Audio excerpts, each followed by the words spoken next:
बिस्मिल्लाहिर्रहमानिर्रहीम, अस्सलाम वालेकुम। मैं हूं मोहम्मद तहसीन अब्बासी और आप देख रहे हैं मेरा यूट्यूब चैनल।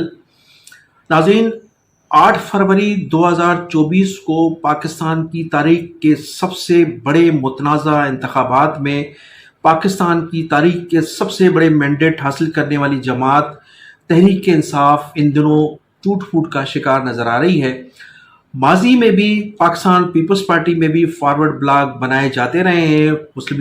मुस्लिम लीग में भी फॉरवर्ड ब्लॉक बनते रहे हैं और तहरीक इंसाफ के जो इन दिनों फॉरवर्ड ब्लॉक बनने की खबरें आ रही हैं, उससे ऐसा महसूस होता है कि आगे चलकर मौजूदा हुकूमत और हमारी इस्टेब्लिशमेंट अपना हदफ हासिल करने में कामयाब हो जाएगी। अब हदफ उनका जो है वो सबसे मेन हदफ ये है कि जस्टिस फाइज ईसा जो इसी साल रिटायर होने वाले हैं, उन्हें एक्सटेंशन दी जा सकती है मुबैना तौर पर। और फिर chief of the army staff general Syed Asim Munir साहब की भी एक्सटेंशन के मसाइल मौजूद हैं। कहा जाता है कि उन्हें भी एक्सटेंशन दरकार है और उन्हें भी असम्बली में 2/3 अक्सरियत होने के बाद उन्हें भी एक्सटेंशन दी जा सकती है। अब इस वक्त चूंकि सिंपल मेजॉरिटी है, मौजूदा हुकूमत को 2/3 अक्सरियत उसी वक्त मुमकिन हो सकेगी जब तहरीक इंसाफ में कोई मौसर फॉरवर्ड ब्लॉक बनाया जाएगा। तो हुकूमत की शुरू से ये कोशिश थी और अब भी इस्टेब्लिशमेंट और हुकूमत कोशिश में है कि किसी तरह से तहरीक इंसाफ में फॉरवर्ड ब्लॉक तश्कील दिया जाए और फॉरवर्ड ब्लॉक में इतने अरकान असम्बली ज़रूर मौजूद हों जिससे असम्बली में 1/3 पोजीशन बन जाए और 1/3 पोजीशन आने के बाद फिर इन दोनों अहम शख्सियात को एक्सटेंशन दी जा सके। इससे कबल तहरीक इंसाफ हुकूमत पाकिस्तान और इस्टेब्लिशमेंट ने कोशिश की कि मौलाना फजल रहमान, अगरचे उनकी इतनी अक्सरियत नहीं है लेकिन वो असर ज़रूर रखते हैं, उन्हें कोशिश की मनाने की। उनके पास वज़ीर आज़म साहब भी गए, इस्टेब्लिशमेंट के लोगों ने भी उनसे रब्ता किया, लेकिन मौलाना फजल रहमान ताहाल हुकूमत को सपोर्ट करने के मूड में नहीं है और यही वजह थी कि तहरीक इंसाफ में फॉरवर्ड ब्लॉक बनाने की कोशिश की और किसी हद तक 70% तकरीबन इस्टेब्लिशमेंट और हुकूमत फॉरवर्ड ब्लॉक बनाने में कामयाब हो गए, जो उनके इख्तलाफात खुलकर सामने आए। तो ये तो थी अभी ताज़ा सूरत हाल। अब मैं आपको बताता चलूँ नाज़रीन के गुज़श्ता 3 माह से बानी मुत्तहिदा अल्ताफ़ हुसैन साहब टिकटॉक के ज़रिए अपनी गुफ्तगू में जो कारकुनान से खिताब कर रहे हैं या जो पूरी कौम से उनके राब्ते हैं, ख़ासतौर पर नौजवानों से, और ख़ास तौर पर तहरीक इंसाफ के लोग भी उन्हें सुनते हैं, उनसे गुफ्तगू करते हैं, उनसे सवालात करते हैं। तो वो 3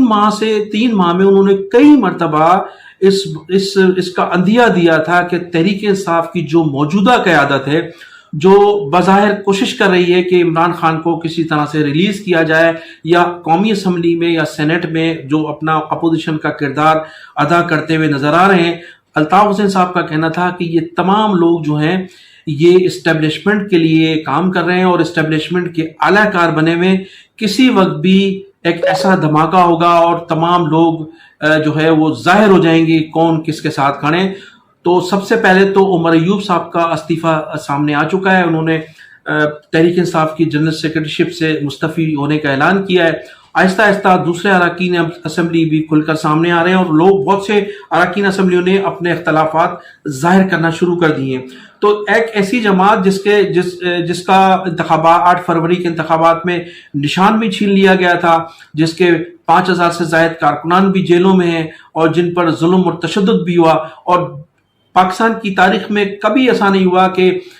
जो फार्म दाखिल करने जा रहे थे, फार्म भरवाने जा रहे थे, उनको वापस कर दिया गया, उनके फार्म फाड़ दिए गए और उन लोगों को उठाकर जो है अगवा कर लिया गया। तो इन हालात में भी तहरीक इंसाफ ने पाकिस्तान की तारीख का सबसे बड़ा मैंडेट हासिल किया और उनका अभी तक चूंकि वो अक्सरियत में है और उनका ये दावा है कि जो सीटें अभी उनका भी मजीद दावा है कि ये हम सीटें मजीद जीत चुके हैं और फिर उनसे जो मखसूस नशिस्तें हैं वो भी छीन ली गई हैं। तो ऐसे हालात में भी तहरीक इंसाफ जो है वो किरदार अदा नहीं कर सकी जो उनको अपने लीडर के लिए करनी चाहिए थी। मजीद ये कि इस मौजूदा सूरत हाल में وہ اراکین اسمبلی آپس میں جو ہے وہ اختلافات کا شکار ہو گئے اور پارٹی میں ایک نیا فارورڈ بلاک بننے جا رہا ہے، جس کی نشاندہی بانی متحدہ الطاف حسین صاحب گزشتہ 3 ماہ سے کرتے چلے آ رہے ہیں۔ الطاف حسین صاحب نے ماضی میں یہ بھی فرمایا تھا کہ عمران خان کو جیل میں زہر بھی دیا جا سکتا ہے، اور ان کا یہ بھی کہنا تھا کہ عمران خان کو رہا نہیں کیا جائے گا، انہیں طویل مدت جیل میں رکھا جائے گا تاکہ وہ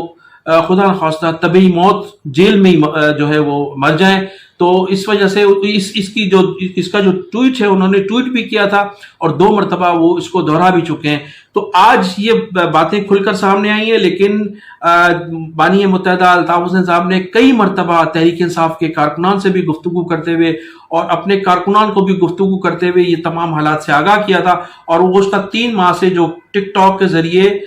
پاکستان کی سیاسی صورتحال اور خاص طور پر بین الاقوامی سیاسی صورتحال پر تبصرے کرتے رہے۔ آج جو صورتحال ہے تحریک انصاف کی، یہ کئی ماہ سے وہ اس کی وضاحت کرتے چلے آ رہے ہیں۔ اس سے قبل ناظرین،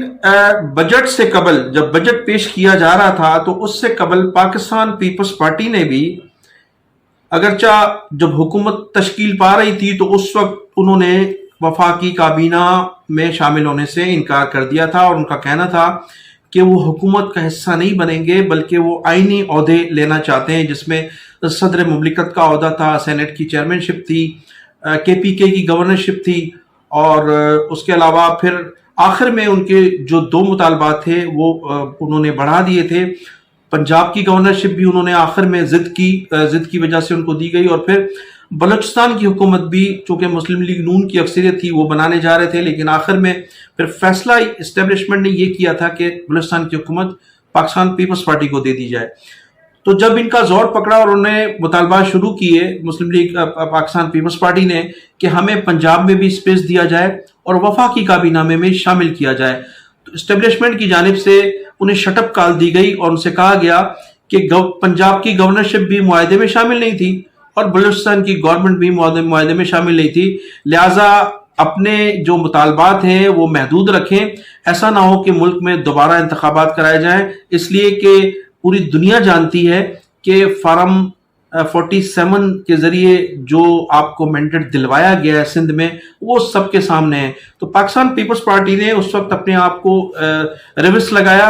اور ان تمام مطالبات سے دستبردار ہو گئی، لیکن اب یہ کہا یہ جا رہا ہے کہ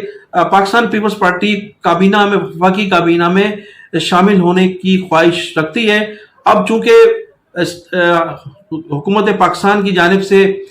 فارورڈ بلاک تشکیل دیا جا رہا ہے تحریک انصاف میں، تو اب کہا جاتا ہے کہ پاکستان پیپلز پارٹی کو وفاقی کابینہ میں شامل نہیں کیا جائے گا، اور تحریک انصاف کا ایک جو بڑا فارورڈ بلاک بنایا جا رہا ہے مبینہ طور پر تحریک انصاف کے ان لوگوں کو جو آزاد جیتنے کے بعد جو ہے وہ تحریک انصاف میں شامل ہوئے تھے، یا جو تحریک انصاف کے لوگ اپنے جو ہے وہ ان سے اپنے بلے کے نشان پر الیکشن نہیں لڑ سکے تھے، ان کو وفاقی کابینہ میں شامل، ان کو نمائندگی دی جائے گی تاکہ اس فارورڈ بلاک کو ایڈجسٹ کیا جا سکے۔ تو اس طرح سے پیپلز پارٹی کو اب وفاقی کابینہ میں شامل کیے جانے کی جو اطلاعات ہیں وہ کے متعلق کہا جا رہا ہے کہ پاکستان پیپلز پارٹی اب وفاقی کابینہ سے بھی محروم ہو گئی ہے، اور اب یہ بھی کہا جا رہا ہے کہ بلوچستان کی جو حکومت ہے اس کا بھی خاتمہ کیا جا رہا ہے، اور بلوچستان میں ایک نئی تبدیلی لائی جا رہی ہے۔ مسلم لیگ نون کا یہ زور ہے اور وہ ان کا مطالبہ ہے کہ چونکہ بلوچستان میں مسلم لیگ نون کی اکثریت ہے، لہٰذا مسلم لیگ نون کو حکومت بنانے کا موقع دیا جائے، اور اب کہا جا رہا ہے کہ چند روز میں جو ہے بلوچستان میں بھی اہم تبدیلی متوقع ہے۔ تو ناظرین، میں انہی الفاظ کے ساتھ آپ سے اجازت چاہوں گا کہ آپ میرے چینل کو سبسکرائب بھی کیجیے گا اور کمنٹ سیکشن میں جا کر اپنی قیمتی رائے کا اظہار ضرور کیجیے گا۔ پاکستان زندہ باد۔